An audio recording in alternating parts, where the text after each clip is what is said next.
Bonsoir à tous et bienvenue dans cette autre vidéo où nous allons voir pourquoi il est important de faire d'abord un paramétrage comptable avant de passer à celui de la gestion commerciale. Lorsque vous gérez vos ventes, vos achats ou vos stocks, bref, toutes les opérations du cycle d'exploitation avec le module Sage Gestion commerciale, chaque opération commerciale a d'une façon ou d'une autre des répercussions directes sur la comptabilité. Par exemple, des écritures de vente doivent être générées pour les opérations de vente, des écritures d'achat pour les opérations d'achat et même des écritures de règlement et de valorisation de stock. Bref, à chaque cycle d'exploitation, à chaque étape, si vous voulez, du cycle d'exploitation, il y a plus ou moins des événements comptables qui seront constatés. Vous conviendrez avec moi qu'enregistrer manuellement ces opérations dans la comptabilité peut rapidement devenir une tâche fastidieuse. Cela va également augmenter le risque d'erreur. Le fait de lier Sage Gestion commerciale à Sage Comptabilité ou de créer un fichier comptable dès la mise en place du fichier commercial vous évite grandement ces problèmes. Voilà 3 raisons principales qui expliquent pourquoi un paramétrage comptable est indispensable avant de commencer toute gestion commerciale. La première raison, nous l'avons évoqué, un impact des opérations commerciales est constaté en comptabilité. La gestion commerciale, c'est-à-dire les opérations d'achat-vente de stock et de règlement, génère des données qui ont un impact direct sur la comptabilité. Par exemple, les factures d'achat ou de vente créées dans le module de gestion commerciale doivent être intégrées dans les comptes concernés en comptabilité. Les mouvements de stock également affectent la valorisation des biens dans les états financiers en comptabilité. Les règlements, c'est-à-dire les décaissements et les encaissements, doivent également se refléter dans les journaux et les différents comptes comptables. Notez que cet impact ne concerne pas uniquement les opérations commerciales. Les autres modules, comme la gestion des immobilisations, peuvent également impacter la comptabilité avec les opérations d'achat d'immobilisation, de dotation aux amorts ou même de mise en rebut d'immobilisation. Toutes ces opérations du cycle d'investissement pour ce qui est des immobilisations créent des écritures comptables qui doivent impacter la comptabilité. De même, nous pouvons évoquer la paye, le module Sage Paye, qui également génère des opérations qui impactent la comptabilité. Bref, tous les modules Sage gravitent autour de la comptabilité et ont forcément des impacts en termes d'écriture comptable au niveau de la comptabilité. Vous devez donc être en mesure de ressortir les éléments comptables qui vont permettre à ce que les schémas d'écriture que proposent ces différents modules soient impactés normalement en comptabilité. La deuxième raison, sans doute nous l'avons évoquée, est l'automatisation des écritures comptables. Chaque module de Sage génère des écritures. Un bon paramétrage des éléments comptables permettra d'automatiser la génération des écritures comptables à partir des opérations commerciales ou de tout autre module, réduisant ainsi le risque d'erreur manuelle et facilitant également le suivi financier en comptabilité. Par exemple, lorsqu'une facture de vente est générée dans la gestion commerciale, le logiciel va transférer automatiquement une écriture comptable dans les comptes de produits vente et dans le compte client. Pour les achats, des écritures dans les comptes de charges et de fournisseurs sont créées. De même, pour les règlements, les écritures sont impactées dans les comptes de trésorerie correspondants. Les autres modules Sage également, comme Sage Immobilisation ou Sage Paye, vont aussi générer automatiquement des écritures d'immobilisation ou de paye. J'ai également une formation sur Sage Paye et sur Sage Gestion des immobilisations. Je vous invite à parcourir ma chaîne Ousmane Learning et à rester abonné. La troisième raison et la dernière, c'est vrai, il peut en avoir plusieurs autres, est la cohérence des informations et la réduction des erreurs. Un bon paramétrage des éléments comptables garantit que les données de la gestion commerciale ou de tout autre module soient conformes aux exigences comptables et fiscales, notamment pour ce qui est de la gestion commerciale, facilitant ainsi la production des bilans, des déclarations de TVA ou d'autres rapports qui sont du ressort du comptable. Celui-ci n'a pas besoin d'interpeller l'équipe commerciale ou l'équipe qui gère les immobilisations pour ce qui est de charges immobilisation ou même de la paye pour ce qui est de la paye, car tout est synchronisé et cohérent.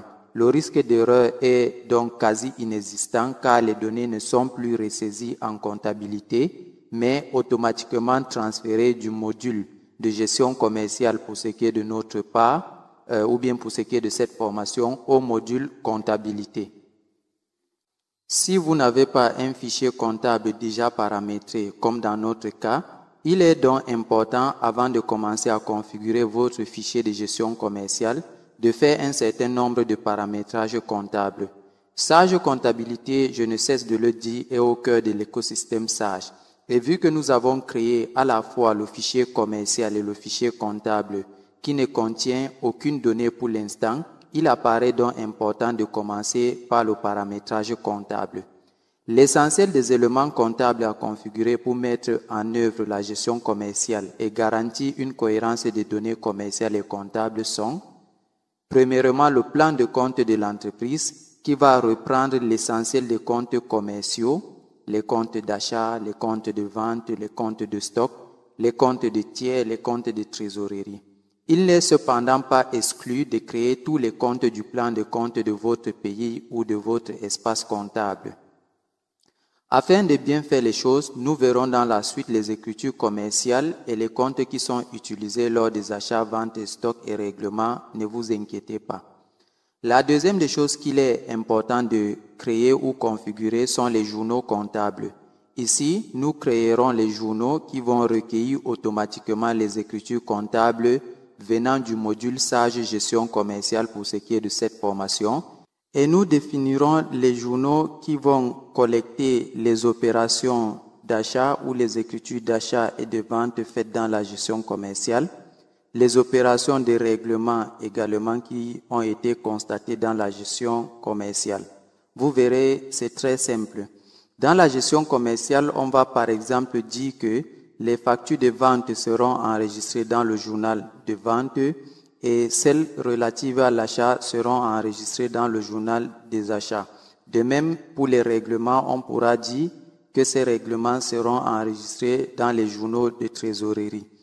Il est même possible de dire que le règlement fait par caisse sera enregistré dans le journal de caisse et les règlements faits par banque seront enregistrés dans le journal de banque.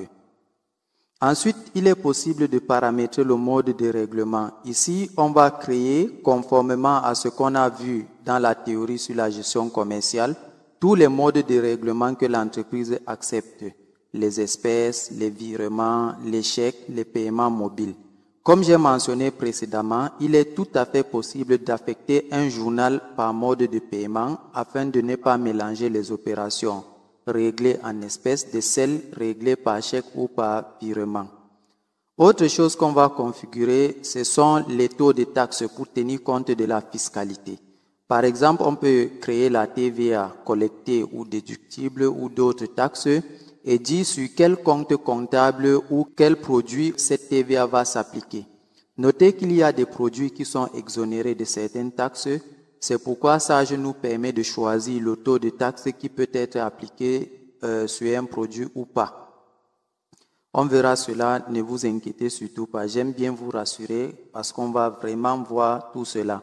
Et enfin, on va créer pour ce qui est des paramètres comptables, les modèles de règlement. Ce n'est pas tout ce qu'on va créer en comptabilité, mais l'essentiel c'est d'abord ça. Les modèles de règlement. Rappelez-vous dans la partie théorique, on avait vu que le décalage entre l'achat et le règlement des fournisseurs ou bien la vente et l'encaissement des clients crée un délai appelé délai de crédit fournisseur pour ce qui est du décalage entre l'achat et le règlement fournisseur et le délai de crédit client pour ce qui est du décalage entre la vente et l'encaissement client. Il apparaît donc nécessaire de gérer efficacement ces délais afin d'éviter des tensions de trésorerie. Dans ce paramétrage, c'est-à-dire le paramétrage des modèles de règlement, on va configurer tous les types d'échéances que l'entreprise offre ou qui sont offerts à elle par ses fournisseurs. On pourra par exemple dire que le règlement de cette facture sera fait à 30 jours, le règlement de cette autre facture sera fait immédiatement ou même on peut mélanger, c'est-à-dire un certain pourcentage, peut-être 50% immédiatement et 50% à 30 jours. Ou même on peut mélanger avec les modes de règlement, c'est-à-dire on peut dire, on peut régler 20% immédiatement en espèces, 20% immédiatement par banque et peut-être 60% à 30 jours, que ça soit pour les factures clients ou pour les factures fournisseurs. Notez ici que si on avait relié le fichier commercial à un fichier comptable existant, on pourrait ne pas être amené à faire tout ce paramétrage comptable, car les éléments comptables existeraient dans le fichier comptable qu'on a relié. On devait juste peut-être les réutiliser, un peu comme dans le cas de la société Binta. On va donc s'arrêter à ce niveau et on va se donner rendez-vous dans la vidéo suivante.